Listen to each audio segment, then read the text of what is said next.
আল্লাহ পাক রব্বুল আলামিন বলেছেন, লা ইয়াত্তাখিদিল মুমিনুনাল কাফিরিনা আউলিয়া মিন দুনিল মুমিনিন। ওই সমস্ত মানুষ যারা মুমিনদেরকে বাদ দিয়ে যারা কাফেরদের সঙ্গে বন্ধুত্ব করবে, আল্লাহ পাক বলছেন তাদের সঙ্গে আমার কোনো সম্পর্ক থাকবে না। তাহলে আল্লাহ পাক কাদের সঙ্গে সম্পর্ক ছিন্ন করছেন?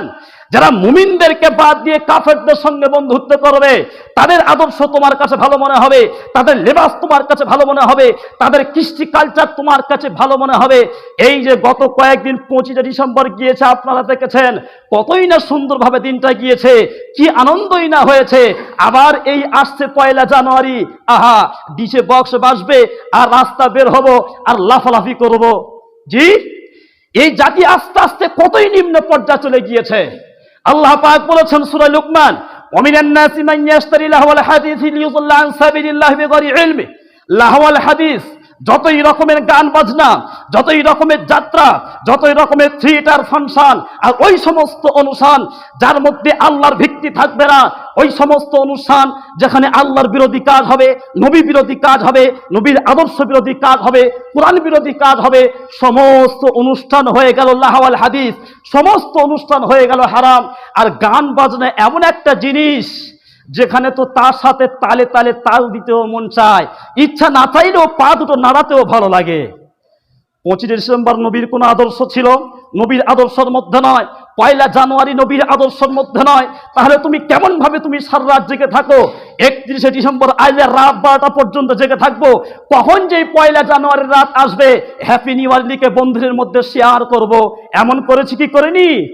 এমন আমরা অনেকেই করে থাকি। আমরা তো বাঙালি, কিন্তু বাংলা নাম, বাংলা ইংরেজি, বাংলা মাসের নাম আমরা সকলেই মনে করতে পারি না।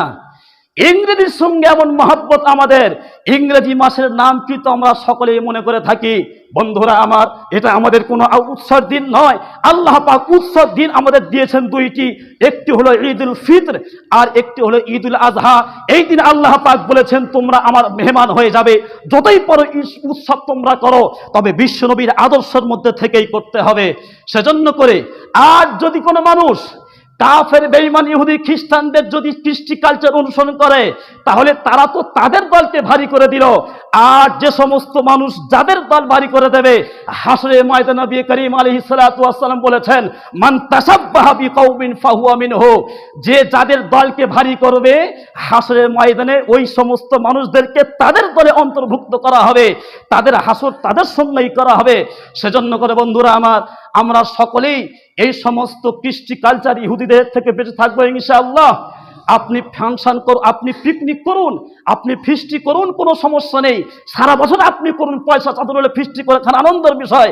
কিন্তু ইংরেজি মাস যখন এসেছে, তখন তোমার ইচ্ছা কেন হয়েছে? 25শে ডিসেম্বর যখন এসেছে, তখন তোমার ইচ্ছা কেন হয়েছে?